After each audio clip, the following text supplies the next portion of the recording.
Halo semuanya, perkenalkan nama saya Shannon Nuzula dengan NRP 243241086. Dan pada video kali ini saya akan mempresentasikan tugas nilai tambahan pada mata kuliah Matematika Keuangan yang terdiri dari 3 pembahasan, yaitu Time Value of Money dan anuitas, amortisasi pinjaman, dan juga instrumen derivatif. Pada video ini saya akan menjelaskan langkah perhitungan hasil yang diperoleh dan juga interpretasi dari setiap penugasan. Baik, langsung saja kita masuk ke pembahasan tugas pertama. Baik, saya akan membahas pada bagian A. Pada soal pertama, saya diminta untuk menghitung present value, yaitu mencari nilai sekarang dari uang sebesar 60 juta yang akan diterima 3 tahun lagi dengan tingkat bunga 7% per tahun. Langkah pertama yang saya lakukan adalah melihat data yang diketahui, yaitu future value sebesar 60 juta, tingkat bunga sebesar 7% dan waktu selama 3 tahun. Karena yang dicari adalah nilai sekarang, maka saya menggunakan rumus present value.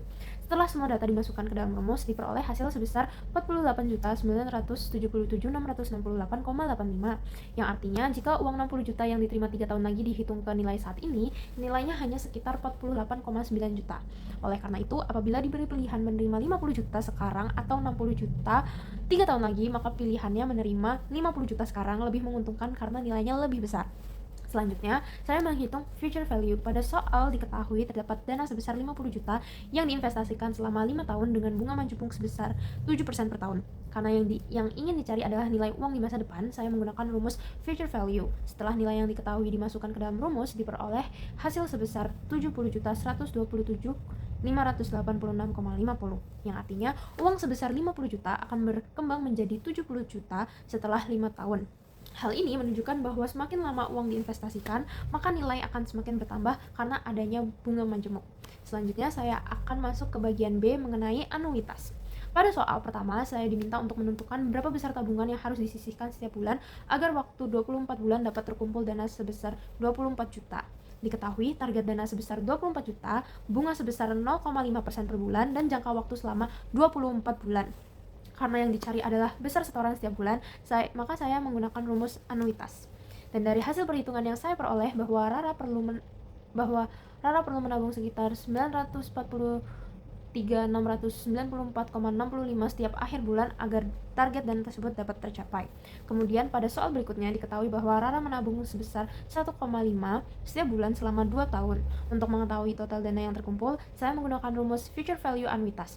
Hasil perhitungannya sebesar 38.147.932,86, yang artinya jumlah tersebut sudah melebihi target 24 juta sehingga target tabungan berhasil tercapai bahkan masih memiliki sisa dana. Kemudian pada bagian C, yaitu saya diminta untuk menjelaskan konsep time of value money.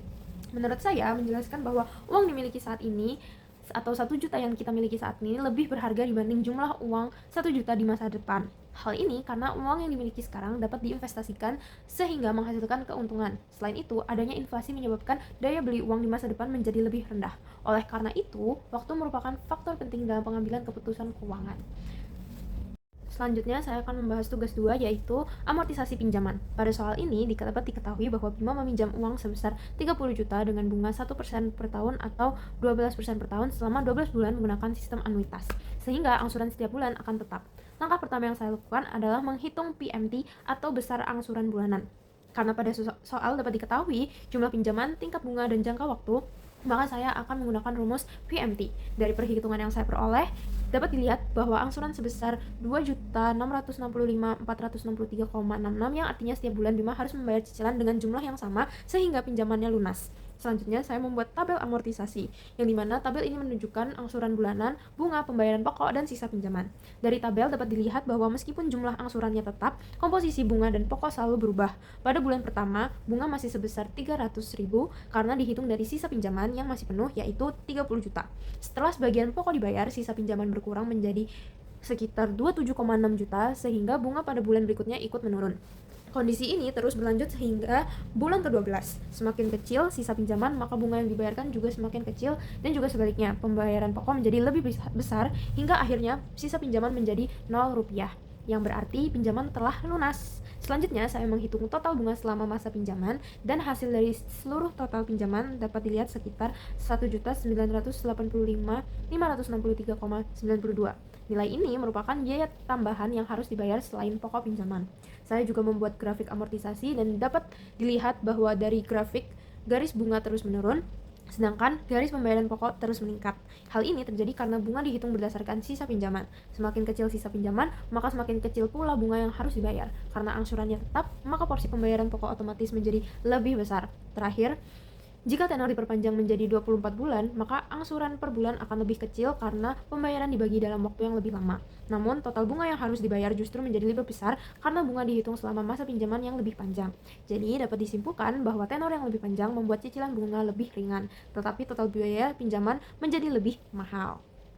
Baik, selanjutnya tugas 3 mengenai instrumen derivatif khususnya opsi call. Pada soal dapat diketahui bahwa harga saham PT XYZ saat ini sebesar 1000 per lembar, harga strike sebesar 1500, premi opsi sebesar 40. Langkah pertama yang saya lakukan adalah menghitung payoff menggunakan rumus maksimum antara harga saham dikurangi harga strike atau 0. Setelah mendapatkan nilai payoff, saya menghitung laba atau rugi dengan mengurangi nilai tersebut menggunakan premi yang telah dibayarkan. Hasil perhitungan kemudian saya sajikan dalam bentuk tabel. Dari tabel tersebut dapat dilihat bahwa ketika harga saham berada di bawah 1500, nilai payoff masih 0 sehingga pembeli opsi belum memperoleh keuntungan. Akibatnya, investor mengalami kerugian sebesar premi yang telah dibayarkan yaitu Rp40. Namun, ketika harga saham mulai naik, keuntungan juga mulai meningkat. Pada harga saham 1900, investor mencapai titik impas atau break even, sehingga tidak mengalami laba maupun rugi. Setelah harga saham melewati titik tersebut, keuntungan akan terus bertambah seiring dengan kenaikan harga saham. Hal ini dapat ditunjukkan bahwa semakin tinggi harga saham, maka semakin besar keuntungan yang diperoleh pembeli opsi call. Selanjutnya, saya akan membuat payoff diagram. Grafik tersebut dapat memperlihatkan bahwa sebelum mencapai titik impas, posisi investor masih mengalami kerugian.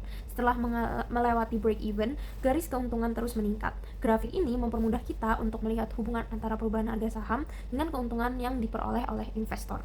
Pada bagian terakhir, saya diminta untuk menjelaskan perbedaan antara hedging dan spekulasi. Menurut saya pribadi, hedging merupakan strategi yang digunakan untuk melindungi aset dari resiko perubahan harga di masa depan. Tujuan utamanya bukan untuk memperoleh keuntungan, tetapi untuk mengurangi kemungkinan kerugian.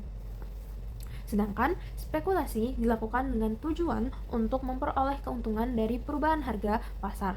Strategi ini memiliki resiko yang lebih tinggi karena saat bergantungan pada prediksi pergerakan harga saham. Jadi dapat disimpulkan bahwa perbedaan utama keduanya terletak pada tujuannya. Hedging digunakan untuk perlindungan terhadap resiko, sedangkan spekulasi digunakan untuk mencari keuntungan dari perubahan harga. Demikian pembahasan saya mengenai tugas 3. Demikian seluruh penugasan tugas nilai tambahan mata kuliah Matematika Keuangan saya yang telah saya presentasikan, mulai dari time value of money, anuitas, amortisasi pinjaman, hingga instrumen derivatif. Dari ketiga tugas tersebut, semoga mudah dipahami dan juga bermanfaat bagi kita semua. Terima kasih sudah memperhatikan. Wassalamualaikum warahmatullahi wabarakatuh.